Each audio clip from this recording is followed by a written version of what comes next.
Hello, everybody, and welcome to tonight's episode of Talking Elite, episode 75. We are going to be talking about international wrestling. It is a topic. Is that me? No, that's me. Oh, that was you. Oh, hi, Jason. So tonight we are going to be talking about international wrestling.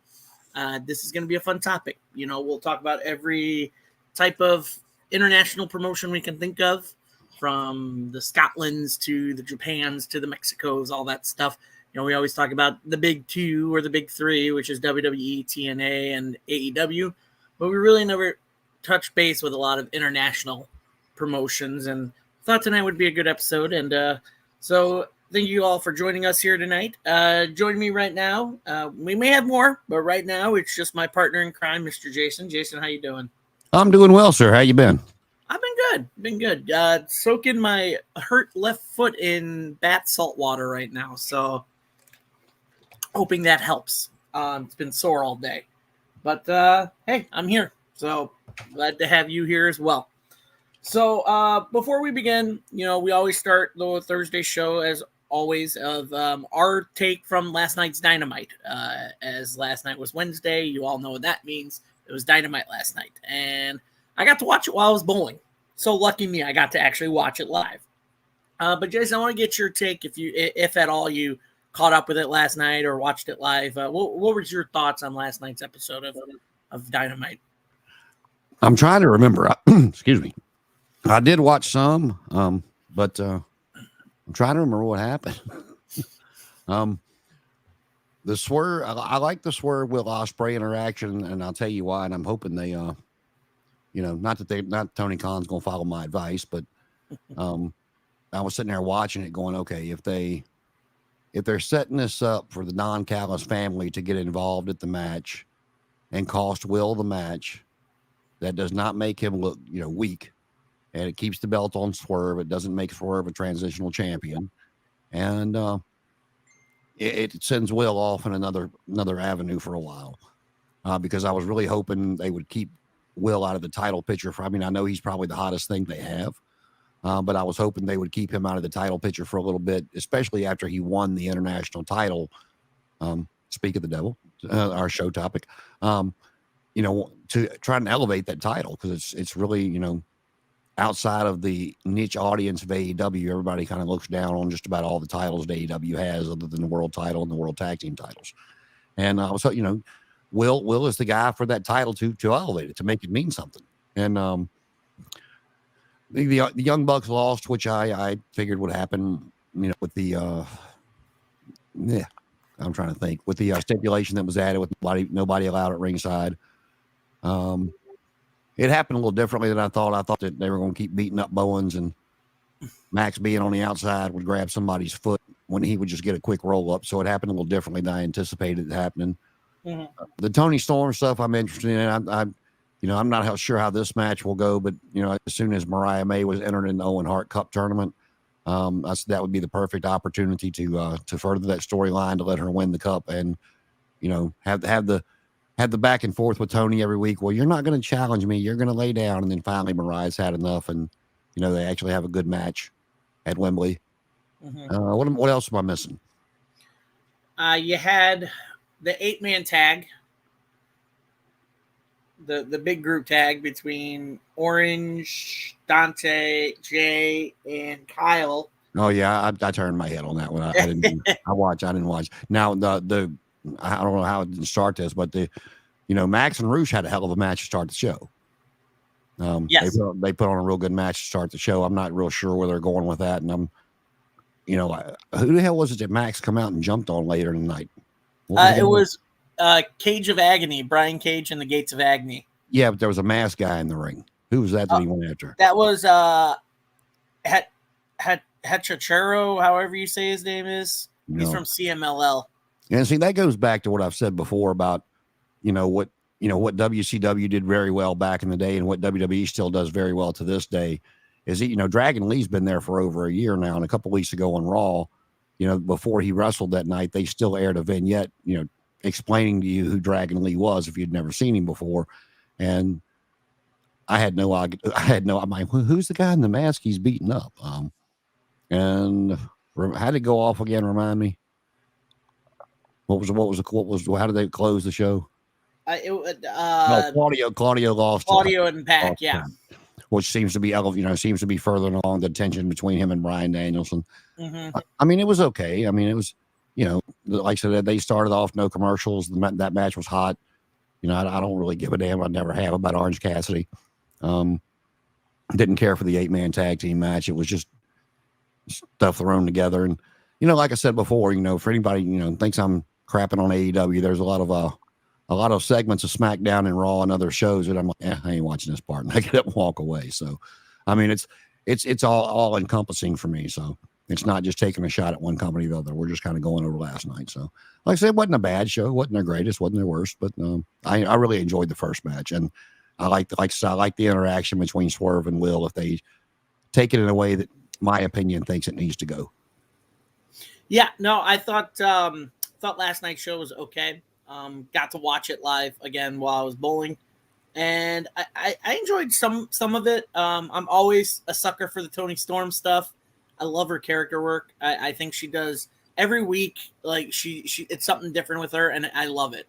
And again, the MJF and Roosh match opening up the show commercial free was really cool. I think you got a lot more good technical wrestling from Max in that ring, and his new finisher with the Brain Buster. I love that that's his finisher, and they changed it up. He does this the whatever that the pile driver is, the Day Seeker, Drill Seeker, whatever. The Heat Seeker, and then he finishes it off with the Brain Buster. I mean, I think that's a good combo of moves for him.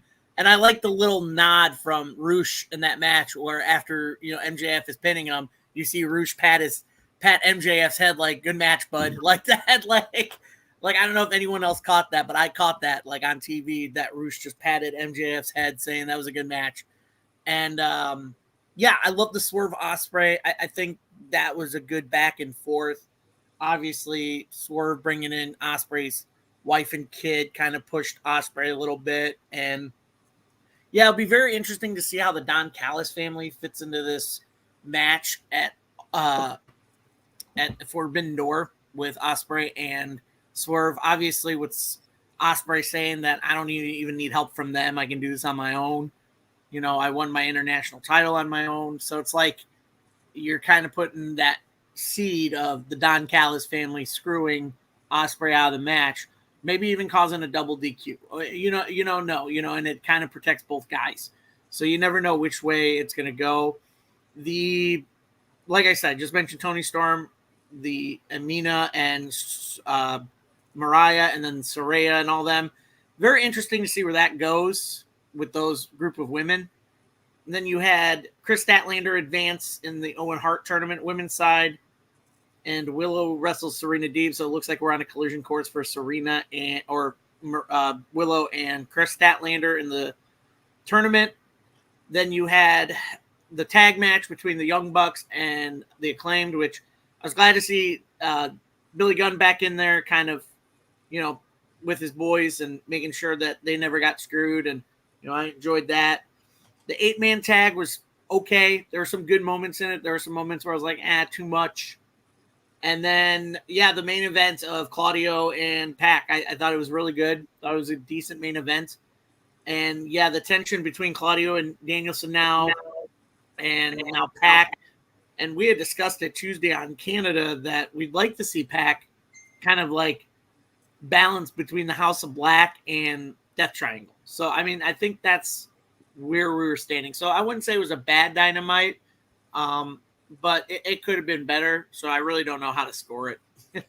Well, I will say, and like I said, you'll never hear me say one's better than the other overall.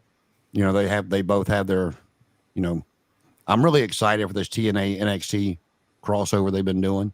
The Joe Hendry part Tuesday night was pretty cool. Yeah. And, the pop that he got and the way they eliminated him, and, everybody ganging up on him did not make him look bad, even though he was the first to go over. And then the stuff Monday night with the Wyatt Six was just amazing to me. Oh yeah. And I will say, just, not Dynamite related, but, I hope that's not something that fizzles out really fast. I hope they can make that work and make it sustainable without Bray, because, yes, there was creative involved there, but a lot of that stuff was all his. And, unfortunately, he's not here to do it anymore. And, for his legacy, for Taylor, Bo, whatever the hell you want to call him, Eric Rowan, and, Joe Gacy and Dexter Loomis are getting a push out of this, as well as Nikki Cross. And, the way they did it. The only thing I didn't like, and it's nothing they could have changed, was when at the end and Uncle Howdy said, "We're here." It's like, man, come on. I know your voice is higher, but try to put a little bass in it to sound as close to Bray as you could. But that high pitch, "We're here," I was like, okay, well. I think there was a lot of emotion going through. Oh, I'm sure. Taylor's mind, and that night, just the fact that his look was kind of like dedicated to Bray. Like with the dreads and everything, it was kind of like a different aesthetic for Uncle Howdy, kind of embracing the Bray side. And I think it was just emotion, especially stepping through the curtain in front of that live crowd and hearing them and the ovation that group got. I think it got to Taylor. I mean, you could hear audio of people yelling, "Yes, Taylor." Like they weren't even calling him Uncle Howdy. They were just saying Taylor, like his real name. And I thought that was really cool. Yeah. I like the little subtle tribute to Luke Harper, Brody Lee with the hammer. Yes, absolutely. With Eric Rowan holding the hammer. So, there's a lot of little nuances that, in Dynamite's defense last night, the first 2 days of the week, they had a lot to compete against this week as far as comparing it to. Yeah, absolutely. And yes, joining us tonight, wow, haven't seen him in a while on a show. Chris, how's it going, bud? Doing good. Welcome to Talking Elite. We were just talking review of Dynamite last night. How did you enjoy it? It was pretty good. Loved the Acclaim winning the Eliminator match. Yeah, no, that was a good tag match. I didn't think it was going to go that way. Obviously, I thought the Elite would find a way to get around that. And but yeah, no, it was nice to see the Acclaim get over on the Elite. So. And so some of the comments, I mean, we'll go through them real quick before we get to tonight's show. Deshaun, really hope we don't get Swerve Hangman all in. Last night was the first time someone won an eliminator match, correct? He says, love the background, Jason. Thank you, sir. He says, pretty good. Opening match and main event was good. Says, hey, Chris. Hey. Hello to Chris. He gave it a 6 out of 10. Davis says, hey, guys. Davis, welcome, buddy. Good to see you again. Rad, good to see you again, bud. For me, Raw is the best weekly show right now. SmackDown could be a little better. Dynamite was pretty good. Yes. All shows this week have been pretty decent. All wrestling shows. Granted, Monday was really good to the build-up of the Wyatt Six. Tuesday, NXT, that Battle Royal with a lot of surprise entrants was really good. Dynamite, awesome. And, obviously tonight, we're doing this, but, TNA is streaming somewhere. So if you have an idea, if you could do this side by side with this show and then TNA, by all means, try it. So Davis also says, hey, Chris. And Rad says, hey, Adam. So do you have access to TNA? So TNA, I believe, is on Access TV. And they got the app as well, where you can get the live show every week. I have not gotten the app yet, which I probably should, but it's very hard. I can try to do it side by side with this, but I'm always focused on this. What I was going to say was, if you were interested in, maybe one week, I wouldn't want to do it every week, but where you guys do live reactions, and we really don't get a lot of chance to talk about TNA, especially with the NXT crossover. Maybe sit down and watch, do a live reaction to a TNA Impact one night. I was thinking about that, if we can get a couple of people on here, like one night Talking Elite, a live reaction to TNA. So I think that would be really cool. And it's something that's been on my mind for it as well. So maybe that's an idea we can come up with. Just, try to get an app and we can all watch it at the same time and kind of react to it. So, because I've always said TNA is very underrated. They've got a lot of good stories. They got a lot of good athletes on their roster. I've said it before and I'll say it again. I think their women division is probably the best one out of all the promotions that are on TV is TNA. I think their women knock it out of the park. And I would love to see as part of the Wyatt Six. I mean, I like Nikki Cross, but man, Courtney Rush would have killed that. Oh yeah. Yeah, and even someone, Ramit said Eric Young. I think Eric Young would have been cool part of the Wyatt Six as well. So yeah, no, that was really cool. So moving on, yeah, we're gonna talk a little international wrestling tonight. I guess for starters, if you could go back in your mind and remember the very first match you saw that wasn't even like a big U.S. promotion, that was an international match that could have included people from the States. I mean, Jason, what's the first match that comes to your mind? For which one? Just an international match, a match that took place out of the States, but could have included wrestlers from the U.S. Man, my international, I haven't really kept up with it a whole lot over, recent times. One of the matches I remember from the 90s that took place in New Japan was Doc and Gordy against the Steiner brothers. They had those matches in the U.S., but if you go back and watch the ones that were held in New Japan, I mean, all four of them guys always hit hard, period, but they were hitting a little harder. And when they wrestled each other in New Japan. You also had Doc and Gordy against Vader and Stan Hansen over there. Those are the ones that I like to watch back in the day. Yeah, I think I do remember watching a lot of Gordy matches on YouTube because like I said, I always like to research a lot of YouTube videos that are from like the golden age of wrestling and also just international matches. So I do remember you said it was Ted Gordy, right? It was Terry Gordy. Terry Gordy. Why did I say Ted Gordy? Putting two names together. Terry Gordy. Yeah, no, I remember watching a little bit of some of his stuff on YouTube. And yeah, I liked some of the international stuff that Terry Gordy did. And yeah, I probably should go back and watch more of that. That's Chris, stuff with all those guys back over there. It's like when, watching Hansen and Vader go at it when Vader got his eye knocked out and stuff to that nature and had to pop it back in socket. I mean, those guys really, really took it to each other over there. Oh, absolutely. Chris, what about you? What was the first match you ever saw that took place out of the States? Before I answer that, Jason, nice to meet you in person, even though we're webcasting. Yes, sir. Nice to meet you as well. And second, to answer your question, Adam, well, first off, does Canada count as an international? Canada? Yeah. Absolutely. It doesn't take place in the States. Well, I don't know anything. Well, when I was growing up, though, when I first watched professional wrestling, it was the WWE and all that, though. But technically, I don't have a first international match. The only international I know is you guys remember Kai and Tai back then? Oh, yeah. But my first international match, right after I was delivered to this world, it was In Your House for the British Bulldog versus Diesel for the WWF Championship. And it took place, as In Your House says, the Great White North in Canada. Even though it ended by disqualification.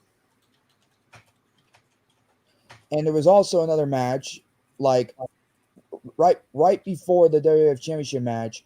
It was scheduled to be Shawn Michaels versus Shane Douglas. But technically, due to Shawn Michaels, Shawn Michaels had a little incident and all that, though, causing him to forfeit the Intercontinental Championship to Dean Douglas for about 15 minutes. Next thing you know, Razor Ramon comes out, won the Intercontinental Championship for the fourth straight time in a row in his career when he's known as the bad guy, Razor Ramon. So technically, that's the only international I know. Well, even though it's from Canada, but still it counts as international. So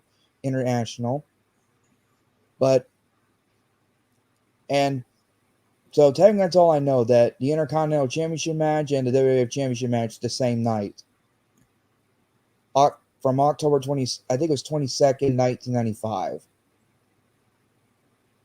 Yeah, I think you're right. I actually do remember that pay-per-view too. Yeah, the Great White North pay-per-view. There were some actually really good matches on that card that came through on that card.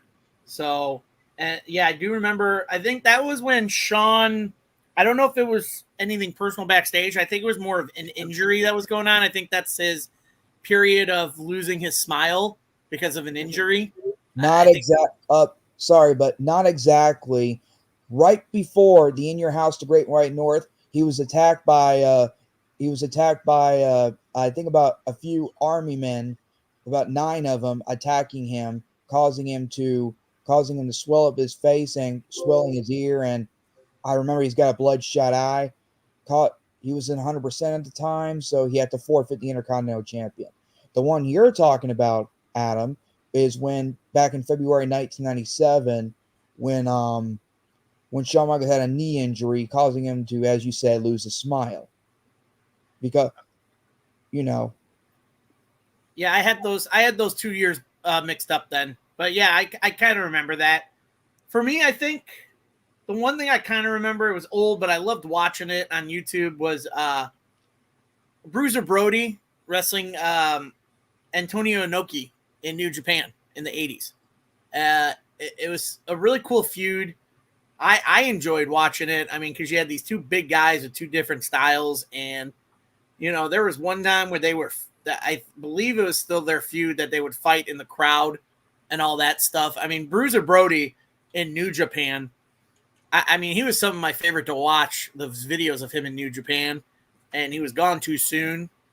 And like some of his matches in Japan where they go in the crowd and even the crowd don't know what to do. They're just clearing the path. And, then he goes over to the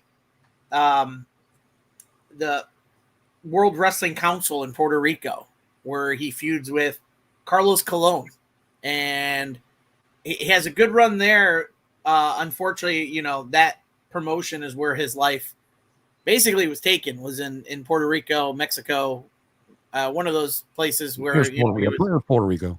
I believe it's Puerto Rico. Yeah, it's Puerto Rico. Yeah, it was during the World Wrestling Council. It was that group, because it was, there was some story behind it. If anybody had seen the Dark Side of the Ring, about there was some conspiracy that a couple of those guys in charge of that didn't like how Brody, there was something with Brody and them, or one other guy known as the Invader, Invader One, or something like that. Yep. And so I forgot whose piece Brody was trying to buy, but he was trying to buy somebody's piece of that territory, and they did not want him in there as the boss. I want to say it was Gorilla Monsoon. You could look it up. But if you want to talk about Brody, couple of things with Brody. The matches he had with Colon, they were okay. But if you look up any of his Puerto Rico matches or Japan matches with Abdullah the Butcher, oh good Lord. And the way that they got, this was back still in the days of kayfabe, they didn't they didn't try Invader One for the death of Frank Goodish. They tried him on the death of Bruiser Brody, because they took in all those clippings and videos of Brody swinging the chain in the crowd, as you were talking about, and basically saying Invader was scared for his life and stuff like that, trying to portray Bruiser Brody, the character, versus the man, and that's how the guy got off.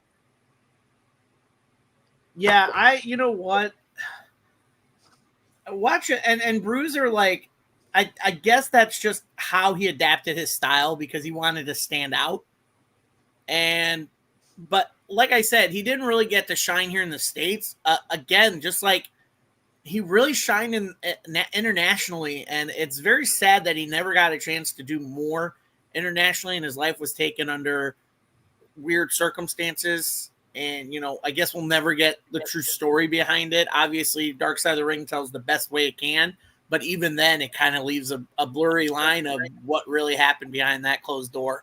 Yeah, I mean, you heard a lot of the conspiracy theories that, Colon was behind it, and they, something they never could be able to prove. But, a lot of people after that did not have a whole lot left to do with Carlos Colon. But you talk about Bruiser Brody not getting his, he had a good run in world class. They treated him well in world class, but there was an interview out there with him somewhere where he talked about Vince McMahon contacting him to come in and be one of the monsters to go against Hulk Hogan.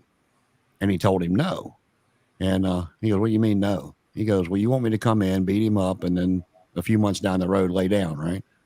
And he said, "Well, yeah, it's kind of how it goes." And he goes, "See, I've been doing this a minute." And he goes, "Well, how much you going to pay me? How long are you going to pay me?" And the way he told the story, he basically told Vince, he said, "I'll do it. for a 20-year contract. And Vince, he said Vince kind of looked at him like he was stupid. And he said, if I come in there and lay down for Hulk Hogan, he goes, and he wasn't demeaning to Hogan like a lot of people were back in the day. He said, y'all do your thing and that's fine. Make your money. I'm all for it. He goes, but if I come in with the type of matches that I have in Puerto Rico, in Japan, and other parts of the world, and I wrestle that style and then lay down for a foot and a leg drop, my credibility's shot, and I'm not making any more money, as the beast that they look at me as now. He goes, so if you want to pay me for the about 20 years I think I got left in the ring, yeah, I'll come in and do it. He goes, but other than that, we don't have nothing left to talk about. And so he never came in. And I think that's what's important is wrestlers fighting for their credibility. And I think you kind of lose, I don't know if you lose some of it now, but I mean, back then they were very keen on their credibility, especially during the territory time. I mean, Jason, you and I talk about it all the time about the territory time, about guys going to different promotions, but going to different promotions and having certain ways of how their matches are going to go because of their credibility in another one. But like you had mentioned that, well, if they screw up in one promotion, they can go to another state, boom, nobody knows them there. So, but it is that big credibility that a lot of pro wrestlers really valued back then. And I don't know how much you see it now. I mean, obviously you see it a little bit. Yeah, well, one Ric Flair story that doesn't get told a whole lot. One thing Flair gets credit for was he never cared. They said he told him he was going to lose. He never threw a fit. He just okay. He wasn't the okay. Then what? Hulk Hogan, answer. But after Turner had bought WCW, Crockett Promotions, and turned it into WCW, Dusty got pissed at him when he was still booking. Go figure. And he had booked him to lose to Rick Steiner in 5 minutes at Starrcade. And Flair went to one of the Turner executives and said, is this really what y'all want to do? Because Steiner was still kind of new. He was still coming over, and, Scott wasn't around yet, and he was still establishing credibility. And the Turner exec called Dusty and said, absolutely not. So that's the one time in Flair's career that I know of that he didn't want to do anything besides, of course, the Jim Herd war that he had when he actually finally went to the World Wrestling Federation. But yeah, I wanted him to lose to Rick Steiner in 5 minutes at Starrcade. And yeah, you talk about the international wrestling. I was, my mind, that's why I was kind of sitting here blank, because I wasn't thinking about, WCW or AEW or WWF pay-per-views outside the States. I'm sitting there racking my brain for international matches that weren't promotion related around here. So right. And that's exactly what we'll get to in my next time. I do want to ask Chris his opinion on that with Chris, because, we're big wrestling fans here on this podcast, and we always want our wrestlers, to kind of be protected. We never want to see our favorite wrestlers, lay down for somebody that we're like, there's no credibility for that person. Why are they pinning our guy? Our guy has a lot more to gain. So, Chris, I want to get your opinion on that. Like, do you find any of your current favorite wrestlers that all their credibility is lost because now they fall down to the jobber level? Oh boy, that's going to be a tough question to answer, but I'll try my best to answer. Technically, I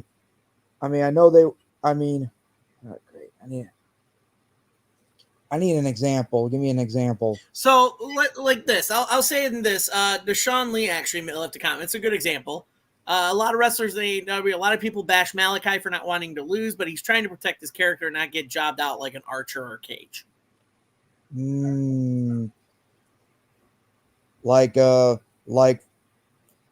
of like when Christian Cage got an opportunity for the AEW World Championship match, and then he lost the match, and then now he's back down to the jobber. Is that so, something along those lines where you get this big match, but then after it's over, you're relegated to something else, or in other terms in wrestling, back in the line? Yes. Yeah. I think that's one of my biggest issues with AEW, honestly, is how many times you see somebody just get beat flat. It doesn't, if Will would have beat Roderick Strong for that title with a roll up or some kind of shenanigans at the end or whatever. And, that would have gave him reason to, that would have gave, hey, I got screwed out of my international title. I won a world title shot. He won that match before I was able to come down the aisle.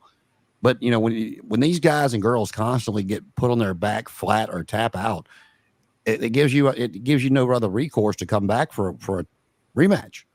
I mean, it's like, like when MJF lost to Wardlow and then went on that run, when he won the world title, if you're booking it, in my opinion, the first person you give him, or second or third at least, would be Wardlow, for nothing else, to let him gain that credibility back, because Wardlow squashed him in that match when he won his freedom from MJF.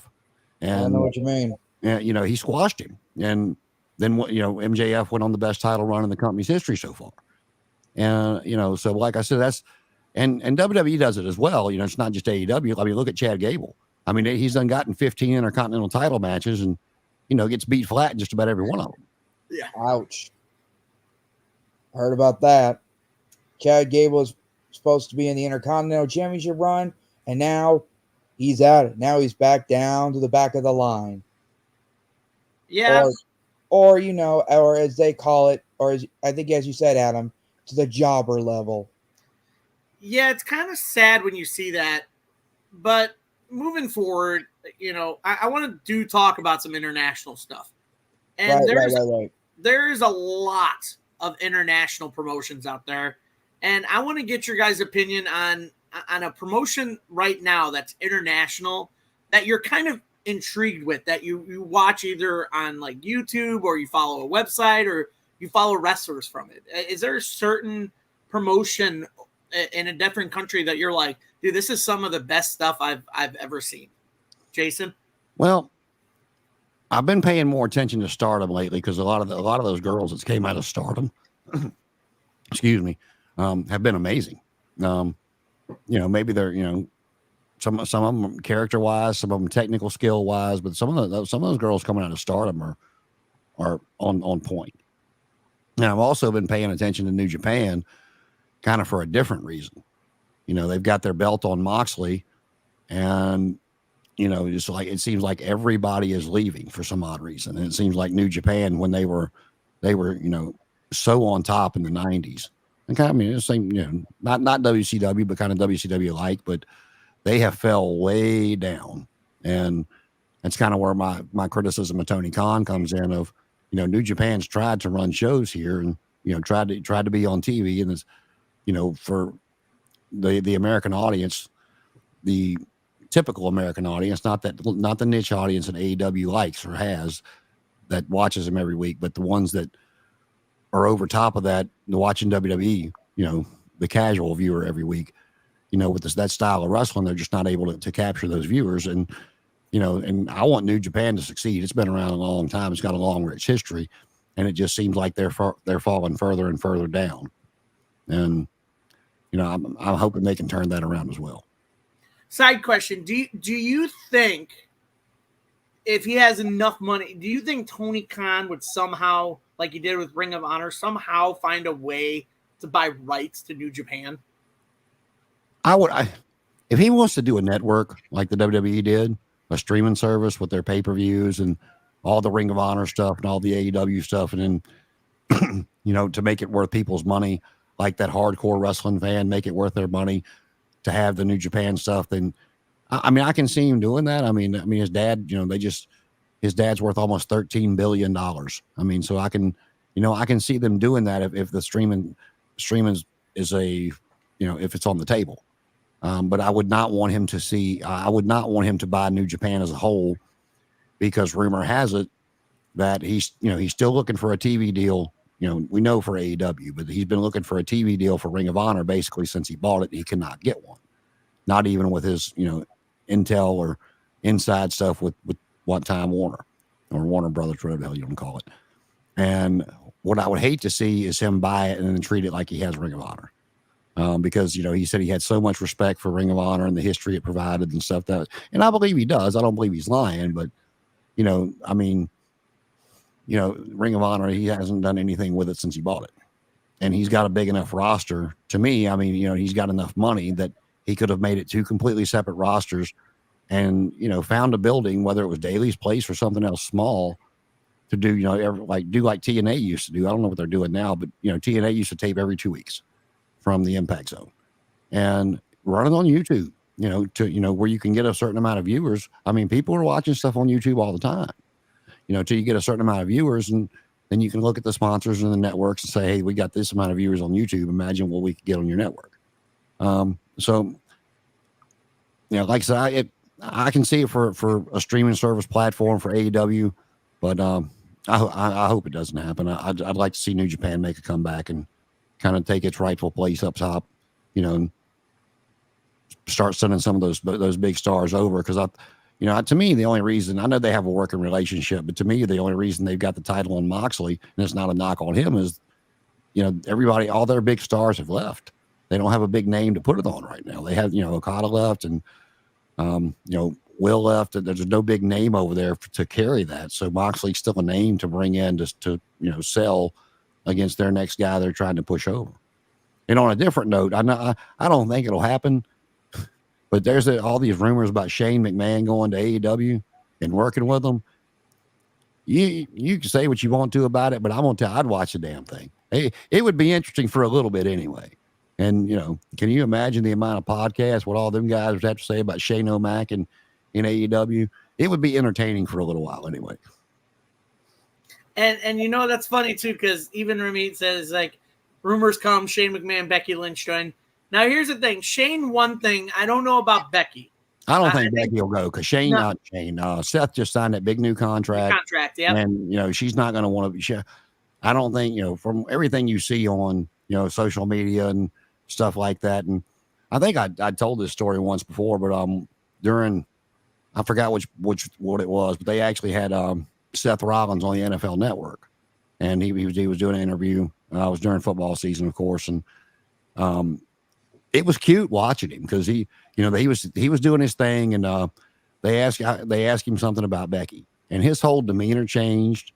He just got this big grin on his face, like this big proud, talking about, you know, what an amazing person she was, and, you know, how did he get so lucky, and the mother of his child, and the book and everything else, because the book was getting ready to come out. It had not been released yet. And I mean, just to see the look on his face when he was talking about Becky, I just can't see them. You know, unless Tony offered her some ungodly amount of money that he was like, yeah, you should take that. You know, but other than that, no, I don't see her going anywhere. I just think she's taking time off, because she tried to take time off after Mania, and then of course Rhea gets hurt, and they got to call her back. And you know, a lot of people shit on the fact that she won the Battle Royal. I thought it was the right call, because Liv pinning her for that title meant more than winning it in the Battle Royal. So I thought that was the right call personally. But no, like I said, Shane O'Mac would be entertaining, and I don't see Becky going anywhere. Yeah, no, I agree. Yeah, I enjoy that. Sorry, I just hearing feedback. No, but yeah, I hear it. I don't know where it's coming from. Yeah. But yeah, no, I agree. I don't think you'll see Becky over there. Shane, maybe, but Becky, there's no way. Chris, I guess I'll go to you. What if you're watching something international right now outside of WWE, TNA, AEW? What's a promotion you're really enjoying right now?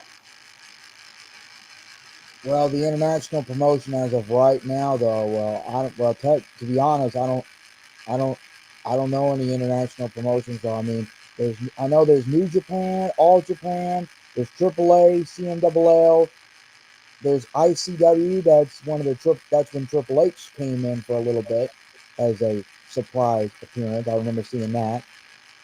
Well, the only time I watched something back, well, I know it's supposed to be right now, but back then, I used to watch, it came on Mexican TV a lot, AAA, you know, and the only AAA I watched is back in the old school, even though I wasn't there, but I know Rey Mysterio was on. I don't know if you guys remember watching or seeing AAA When Worlds Collide back in 1994, when Rey Mysterio Jr. was tag teaming with two, well, you know, in a 6-man tag, or as they call it, trios match. That time. So technically, and another thing on the other side, New Japan, I don't know anything about it because trust me, I don't know how to speak the Japanese language when they're doing commentary. I'll give you that. Unless they have English dub or, translators and all that. The only time I was seeing New Japan, though, was, you guys remember when Chris Jericho came in to challenge Kenny Omega for the January 4th in the Tokyo Dome? Oh yeah. Big, yeah. That promo, that I liked it. It was real good, Chris Jericho just popped up on the screen and was like, he was, I think he was still under WWE contract at the time when he just popped up in New Japan Pro Wrestling or whatever promotion Kenny Omega was in when he had the United States Heavyweight Champion at the time. Yeah, But, no, yeah. But that promo, that when he challenged him, and next thing you know, Kenny Omega said, "I accept" in Japanese. And then the last thing he said, well, I don't know if I can say it on here because I don't want to get anyone in trouble, but let's see if you can. Let's see if you have, he just, it was that promo, that challenge between Chris Jericho to Kenny. It was great. It was absolutely great. Yeah, I think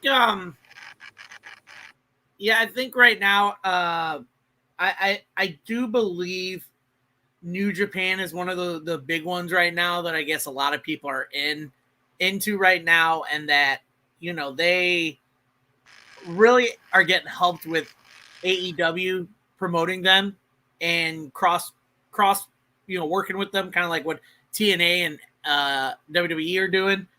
But I'm actually gonna go with Rad in the comments. I'm gonna go with ICW out in Scotland. I think I've watched a lot of matches on YouTube. I've followed it. Yeah, and it was one of the ones Triple H showed up because, Pete Dunne was in it. Drew McIntyre had appeared in it. And, even the roster now is kind of fun to watch. I mean, their champion, Jake Jester, is great. He kind of reminds me of Crazy Steve. That's kind of like how he reminds me of is Crazy Steve. But yeah, their roster has some really good people in it. Now, granted, their ring is, if you watch it, their ring's not that big, but they use that space very well at ICW with that ring. And so I will say anybody who's looking for an international promotion to watch, obviously you could watch your CMLLs, you could watch your New Japans, you could watch your AAAs, but give ICW a chance to watch because it is very fun to watch, and I'm always entertained when I find them on YouTube. So I don't know if you guys, I mean, Chris, you had mentioned you've seen it, but Jason, I don't know if you're familiar with ICW in Scotland. I've heard of it, but I have not seen any of it. Well, that's one recommendation that I will give you then to watch. The only thing I know about ICW was when Triple H made his appearance and Drew McIntyre made his return for the first time, and who knows when. Well, and plus we just seen ICW recently because Drew McIntyre was at home for the Clash at the Castle in Scotland, and I remember watching the WWE videos about him coming home to Scotland for the Clash at the Castle pay-per-view that time. Yeah, I do remember that a little bit. I know for a while because when Drew left, he was over in TNA. Then he spent some time in ICW, and then he came back to WWE. And I know Pete Dunne spent some time in ICW. So, and I know a lot of people from ICW, a lot of Scottish wrestlers that were in ICW kind of came to WWE. And I believe some even went to AEW. I thought Pete Dunne was what's the word? British. Yeah. He is, but the great thing about ICW is you don't have to be from Scotland to be in ICW. So they've got a huge roster of people from different European countries. So he was over there for a while. He was over there, and like I said, a lot of people from that promotion ended up in either AEW or WWE, which kind of brings me to my next question. What international wrestler right now in a U.S. promotion are you a fan of that came from one of these international promotions and you didn't really know who they were until they got to the States? Jason? Well, I had my answer until you got to the end that you didn't know who they were until they got to the States. I became a big fan of Drew McIntyre once he left, and did his Drew Galloway shtick in Scotland, and then made his way to TNA to back to NXT. And I think he's doing some of the best work of his career that I've seen. I saw a few things he liked when he first, and I guess it was the same promotion in Scotland that he went over when he went home to, and made his reappearance as Drew Galloway over there after leaving WWE. But I know who Okada is, but I've never really seen a whole lot besides what you've been able to see on American TV, and I think he's been underutilized thus far, but he's been kind of entertaining in the last few weeks with "shut up, bitches," and then like the stuff last night during cutting Max Caster's mic off. Again, I knew who Okada was, but I'd never seen a lot of his work until he got over here, and I'll be interested to see some of the stuff that he can actually do. Like I'm God willing, Omega comes back better and stronger than ever, and they can have an actual match on American soil under an American promotion, that we can watch, and then maybe go back and compare it to some of their stuff in New Japan. But if I had to pick one that I was familiar with but not very familiar with, would be Okada. Yeah, no, that's a really good pick. Chris, how about you? Who's one international star that's in an American promotion that you like watching? That is a very good question. And before I answer that, I apologize for let's just say unexpected noises going on my end, but I hope I got it fixed now. If any of you can hear it or whatever. You can still kind of hear it still a little, so. Well, in that case, I'll make it quick. I don't know. I'm going to have to go with Will Ospreay because when I learned about him a little bit more, though, and I heard that he's like me. He's special, Well, according to his Winky page, he thinks he has what I got, ASD, autism spectrum disorder, and he's, as Eric Bischoff says to William Regal back in 2004, but in my terms, Will Ospreay is special, well, and smart, all that. He is the AEW International Champion, good for him. Getting a title shot against Swerve Strickland, good for him. And I do hope that he beats Brian Cage. I think it's this Saturday night. This Saturday night on Collision. Yes. So I'm just gonna have to go with Will Ospreay because he's new to me. Well, that I'm learning from right now. He's special, and he's from New Zealand or Australia. I think he's New Zealand, if I'm right. I believe. Yeah, he's one of those. Yeah, he's from one of those countries. I can't remember. No, you guys picked really two good wrestlers and everything, and it was very hard for me to figure out because I like all these wrestlers from different countries because they all bring a different style. But I would say right now, I think I really didn't know who she was until I watched AEW. And I know a lot of people are kind of iffy on her, but Shida, I for some reason, I'm going to go with a female, because Jason, you made me think with Stardom and all that. I was like, I got to pick a female because most of the male wrestlers I'm kind of familiar with, and with some of the females, I didn't know. And so when I started watching AEW and, I saw Shida, I was like, ooh, who is this? Like, she's got the kendo stick. She's got a cool look at her. She's got some really cool moves. So, honestly, the fact that she became AEW Women's Champion, I was like, okay, cool. Then this girl must be a big deal. And so that's when I started getting into more of, like, the Stardom female wrestlers and, like, the Joshi, female wrestlers from Japan. And, like, I became intrigued with it. I'm like, dude, these girls can go. Like, we talk about the classic, wrestlers like Bull Nakano and all that from, the Japans. But like with the newer age ones, like they go and they can go really well. And so I'd really like to see a little bit more of those kind of female wrestlers, those Joshi wrestlers, in more promotions in today's, U.S. promotions. Now, I agree with you. Sheeta, I'd never seen. She's really good. Is she hurt to your knowledge right now? I think she did appear in Ring of Honor a little bit. She did wrestle Athena a little bit. I think they wrestled each other at the previous Ring of Honor pay-per-view for the Ring of Honor women's title. Yeah. The reason I ask is the issue that I have with her is the same issue I have with about 85% of the AEW roster, and it's not their fault. Like Sheeta comes in, wins a title, she loses it, and she disappears for a while. Yeah. Comes back, wins the title back, she disappears again.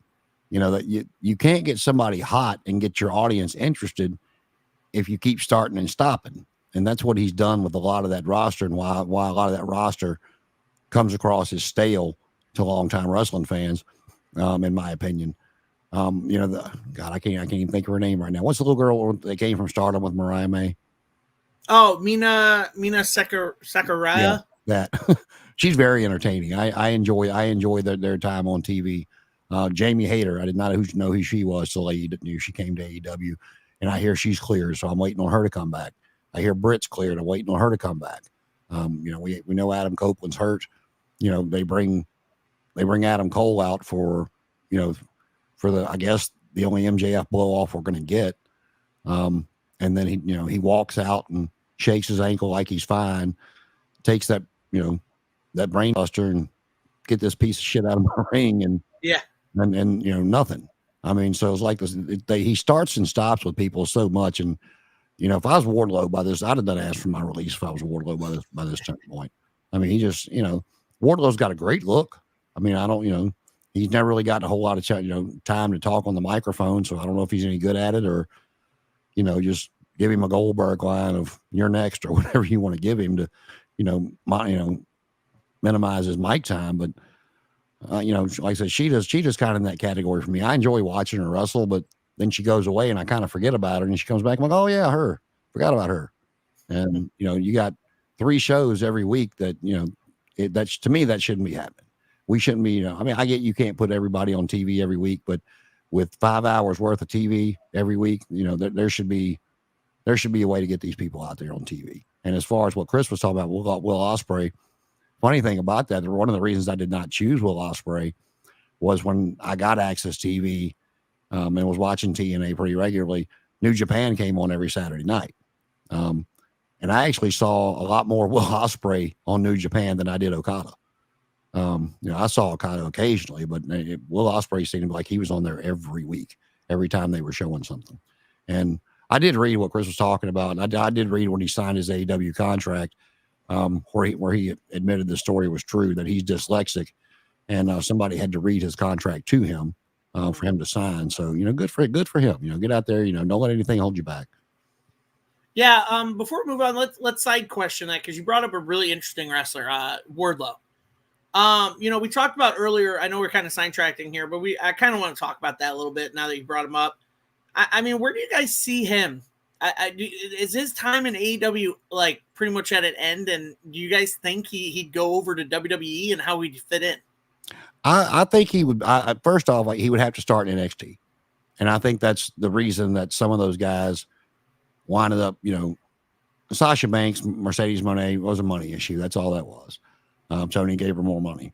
But I think a lot of the deciding factors for Will and Okada, just those two, was probably the fact they were going to have to start in NXT, not because of their ability, but to get them, accustomed to the way WWE does things with their matches and TV before they put them on the main roster. And that probably had something to do money wise as well going into their decision. But with Wardlow, when he squashed MJF, no, he was not champion yet, but he was still the top heel the company had. And it was a great storyline. Now, would I have done the match any differently?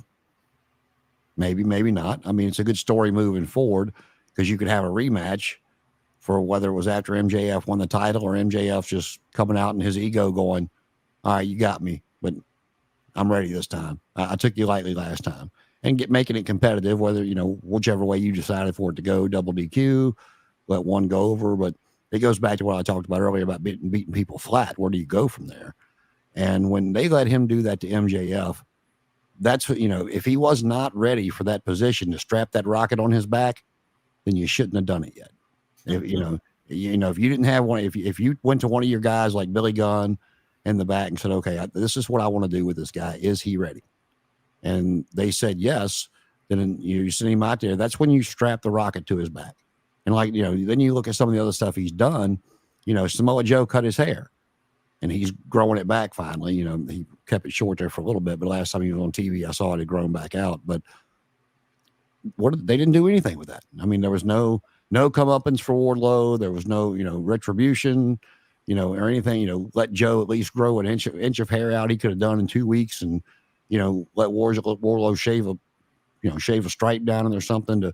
But they just buried him, and I think that goes into Tony's lack of knowledge or experience doing this, because to me, the way he booked some of his shows, instead of looking down the road or sitting down and going, what's best, oh, this sounds cool. And that's the vibe I get on the way he books his shows. And I don't know. I don't know if you can save Wardlow in AEW right now or not. I mean, I think he would do well in NXT. He's a good sized dude, with some polishing, and we don't really know what his promo skills are. He hasn't had much mic time for us to go, man, let that guy talk more, man, get the mic away from that dude. We really haven't seen enough to know what his strengths and weaknesses are. So, I mean, I would sit down and figure it out on my end, and just look at the guy going, look, I screwed up. What do you want to do? You want to try this one more time, or you just want to call a spade and sit at home and I'll pay you, or I'll release you, whatever you want. But I don't know if he's salvageable at this point or not, because they took him from a monster that squashed their top draw to nothing. Right. Chris, how about you? What's your thoughts on Wardlow's time in AEW, and do you see him fitting in well in WWE? First off, how's my background? It sounds a lot better.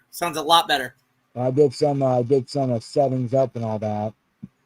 So anyway, to Wardlow, I would have to say I wish he could stay in AEW a little bit longer though. But I get Mr. Ingram point out. I think they are burying him a little bit at a time. Then he comes back, then wait a few months, then comes back. It's like he's following Adam Cole, but in like storylines, and all that. But go ahead.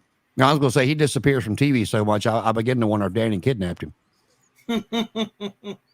All I do know is though that if I like him when he's in AEW though, because that's the only time I've seen him on AEW. If he was in NXT right now, well, joining NXT, joining the WWE and all that, the WWE's going to give him a new name. Like, besides Wardlow, they're going to change it to something else. I don't know about that. He just trademarked Wardlow the other day, and he got it. So they seem to be doing a better job. We actually talked about that a couple of weeks ago. One of the things I hated about wrestling in the 80s and 90s was when somebody would come over and Vince would give them a new name. It just drove me crazy, acting like they just popped out of their closet going, "Oh, I want to be a wrestler." But they seem to be doing a lot better job with that these days. So, and with him having Wardlow trademarked, you never know what could happen. Kind of like Walter switched to Gunther, except it was different due to Walter was more like I can't get into details, but involved with Germany. Yeah, no, I totally agree with where you're coming from. Like the name change, if Wardlow does go over there, I think that's a big scare. But like Jason said, now these wrestlers are getting smarter and are starting to look into the trademarking of names, just so they can go somewhere and have that name that their crowd is familiar with. Look at someone like Ethan Page. He wasn't going to go over to NXT and be called something else. He's Ethan Page. He's all ego Ethan Page. Well, I'll bring up another one to you. If you're watching NXT, no, Brian Pillman has not won a title, But I mean, and yes, they changed his name, but something that they did that was never done before was they let him explain his name change and why he was changing his name. Now, I'd actually like to talk to him just for 5 minutes and see, hey man, I don't care either way, but was that your idea or was that the company? Did they want you to change your name because of, your dad's kind of reckless past right before he passed away, or, did you want to do your own thing? I'd like to know, whose idea that was, but either way, they did it really well. Having him, showing the vignettes of him watching Brian Pillman from back in WCW and then watching some clips of Brian Pillman playing football. And, and one thing they have done well, like I said, Ethan Page, they brought in Brian Pillman, they brought in Jade Cargill, they brought in, and they have all made all three of them, they have made them look like $1 million. I mean, speaking of Brian Pillman Jr. or Lexus King, I want to take this time and opportunity, though, as I shared it with you two, and Jason, thank you very much for sharing it way too many times, but appreciate it. I would like to shout out to everyone to sign the petition to induct Brian Pillman into the WWE Hall of Fame class of 2025, at least, or that, or in the near future, because as all the people always says, it's long overdue. Agreed. Very, very, very long overdue. Even though he has not won a world champion, but he's still a good athlete, and he began the attitude era with a loose cannon. Well, I'll say this for the anytime somebody gives me an if, are you really sure you think they should be in the Hall of Fame? And my comeback to that's always Coco Beware's in the Hall of Fame. Okay. Yeah. Okay. When we set that standard, then yes, I agree Pillman's way overdue, but who's really way overdue? The guy that ended Bruno Sammartino's run, and that's Ivan Koloff. The fact that man is not in the Hall of Fame, I mean, like, who did you piss off? There was all the rumors about what may or may not have happened between Savage and Stephanie, before he left, and how long it took him to be put in the Hall of Fame. And of course, unfortunately, after his passing, we didn't get that Macho Man Hall of Fame speech. But Lex Luger, Nikita Koloff, Magnum TA. I mean, all these guys that, Demolition, and we know why they're not in there. That was a lawsuit issue. But I mean, there's all these people that are, Bill Eadie could go in a couple of times. I mean, the Masked Superstar had a hell of a career before he went and became Demolition Axe. Mm-hmm. But yeah, if Coco Beware's in the Hall of Fame, yeah, Brian Pillman should have 2 spots. I know what you mean, though. But in conclusion, I got almost up to 50 signatures so far. Yeah, I'm glad that you got that going. I agree. I think Brian Pillman does deserve to be in there. I think his character work in every promotion he was in, he stood out regardless of a lack of a push. But he really didn't need a push because he was just his own. And I think that's what made him unique. So getting through the hour here, we're getting to the final countdown here, as it were. I kind of want to finish the topic off here with this. And, we're seeing cross promotions with AEW New Japan and, WWE NXT. I want to get your guys' opinion on which 2 promotions internationally would you like to see a cross promotion with, and how that would play off, and how you'd feel about it, of having those 2 companies kind of interact with each other, like what we see with Forbidden Door and TNA NXT. Jason? I'm thinking. I go back to New Japan. I would love to see, just because of the WWE's reach, nothing against AEW. They just, they're 5 years old. They're not 80 years old, whatever the WWF is. I would love to see New Japan, rise back up, and, with the machine that is the WWE, that could really help in, getting, I would be interested to see what TNA's ratings have been since the cross promotions of, Jordan Grace showing up and stuff to that nature, with WWE constantly talking about TNA. And so to see if it did anything. And, I do think if there's a, Tony's got money, but I think if the money was about the same, that you would see New Japan, kind of flop over to the other side, and and that would give WWE maybe a chance. And 5-10 years down the road, you might see maybe not a WrestleMania, but a SummerSlam or a Royal Rumble or something like that from the Tokyo Dome. One of those historic places like that. So I just think there's a lot, that could be done with in aspects for both companies. Maybe send Shinsuke back over to, put the IWGP title on him. I mean, what do you, that would be an interesting scenario. They start working with AEW and WWE, and Moxley's got the title, and they're like, oh yeah, at our pay-per-view coming up, we want Mox to drop it to Shinsuke. You want what? Huh? So kind of like back when Taz took the ECW title off Mike Awesome when he was working for WWE already, and Awesome went to WCW. I mean, it could just make for a lot of interesting storylines.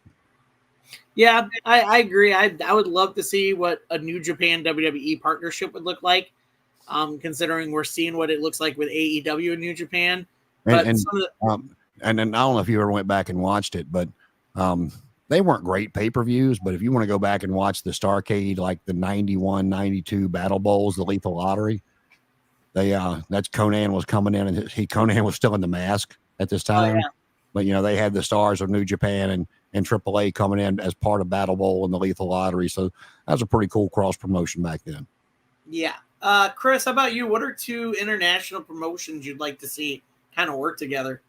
You mean like United States and international, or both international promotions? Whatever you're choosing, be my friend.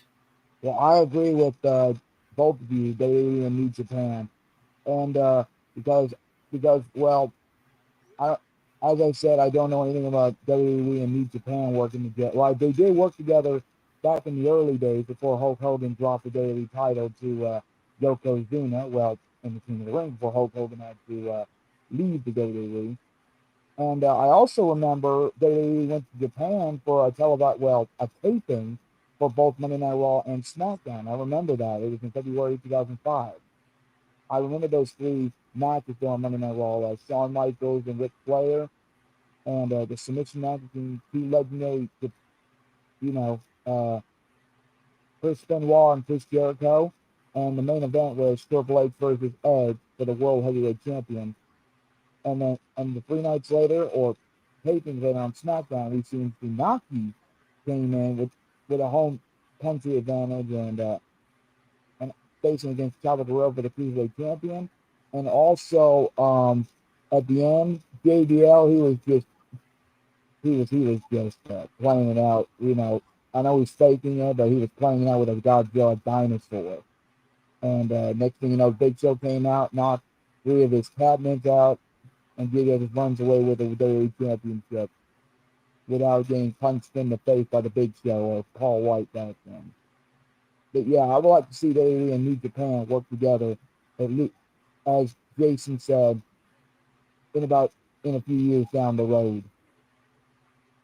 Yeah, I think we're all in agreement that a New Japan WWE partnership, I mean, especially if Tony Khan wants to move on from working with New Japan and wants to try something different again, pro wrestling's always evolving, so we never know what's going to change. I mean, we never expected, TNA and WWE to work together, until Jordan Grace showed up at the Royal Rumble. I mean, even years before that, like Mickie James showed up, as the Knockouts champion. And, I didn't think that was, I thought that was the one time I was like, oh, cool, because she's former WWE, even though she's in TNA, they're like, hey, yeah, you can go over there and make an appearance. But, now you look now, you're like, holy crap, there's a whole partnership with NXT and WWE. And so, I think that would be a great idea to kind of be like down the road, like WWE, New Japan. For me, I'm going back to ICW. I would love to see ICW wrestlers in AEW, but also I would like to see a 3 group of an international coalition of ICW, AEW, and Stardom. Sorry, you mentioned it early, Jason. I know we get more Stardom girls right now in WWE and AEW, but I want to see like cross promotion between all 3 of those companies, because those are 3 different styles that I would love to watch eventually. And I would love to see a big show of all 3 of those companies together, whether it be hosted somewhere in like Scotland, like Clash of the Castle kind of venue, or, you know, even here in the States, or, you know, even like we said, somewhere in Japan, the Tokyo Dome. You know, so I think that would be really cool to kind of get 3 promotions working together instead of this whole 2 promotion coalition, unless that's too much for a lot of people. Well, I'll tell you, not international, but, you know, being a 90s wrestling fan, well, longer than that, but, you know, when Eric Bischoff closed the door on DX when they invaded the Hampton Coliseum, well, the Norfolk Scope from the Hampton Coliseum, I think I told you, I went to WCW that night, and I heard the, you know, tank go off, and I'm like, what the hell was that? You know, look over, and I'm like, oh my God, that's DX. And I started laughing. And then you see the footage of where they closed the door on them, and, you know, Road Dogg's beating on the door, let my brother free, let my brother free. And Bischoff has said in hindsight, he wished he'd let him come in because, you know, then he would have had him on his program. And, you know, I would love to see when TV contracts get settled that, you know, maybe not put AEW on Monday nights permanently, but like a Monday night special or something, to where, you know, it would have never happened under Vince, but we see Triple H and Nick Khan and TKO doing things that Vince would have never done, you know, and just, you know, occasionally, you know, talk some shit about each other, and, you know, you got Dynamite happening, and here comes whoever, you know, pick person. Here comes Drew McIntyre. Here comes Sheamus, or, you know, with Moxley's ties to the WWE, you know, Roman's going back after the belt, and Moxley comes in and costs him the match. You know, just something that we almost got if Bischoff would have kept the door open, but, you know, I'd mark out for it no matter how good or bad it was. I'd be like, that was cool. Yeah, because it's just Chris, something we never got to see. Yeah, Chris, what were you gonna say? Good. You're talking about 3 crossover motions, kind of like I remember watching the video of the promo video of the Brian Pillman Memorial Show, where all 3 companies joined together for one dedicated superstar, and that superstar was Brian Pillman. Well, they only had like 4 memorial shows right after his death. I think Lexus King, before he came to WWE, got out the memorial shows on DVD. I think about 12 or 20 discs of them, I think. I couldn't remember. I do, because I was watching the memorial shows. Well, I don't have the DVD, but I remember watching them on YouTube. Right. Yeah, no, I think we can all agree that, you know, it would be really cool to see how many of these companies, whether it's the near future or future of, you know, the working together, and again, like the AEW New Japan Forbidden Door, other Forbidden Doors opening, i.e., you know, TNA and WWE. You know, I think it's a very exciting time to be a pro wrestling fan, regardless if it's stateside or international. So, you know, I'm very excited to see what the future holds, not just for stateside wrestling, but international wrestling as well. And so that is going to do it for us on the show. I do appreciate you guys coming on, joining me, discussing this thrilling topic of international pro wrestling. I want to thank everybody for joining us in the comments, you know, from Rad, Deshaun, Ramit, Jesse, thank you for showing up. Jason Miller, welcome. Thank you guys for showing up, leaving your comments for all of us. We do appreciate it. We do appreciate your support. You can always catch us here. I'm sorry, someone will say something? No. Oh, okay. It's probably I'm just hearing voices. Oh my God, the Wyatt Six is in my head. But I do want to ask you something, Adam, before we go off the air, though. Yes. Well, you're in the Nashville area, right? Correct. I'm close to it. Well, as you already know, I know this is not an international thing, but I do want to ask you something since, well, here's a question, though. Are you going to appear in AEW Blood and Guts since they announced it last week? When they're going to, you know, are you going to, you know, be attending there or what?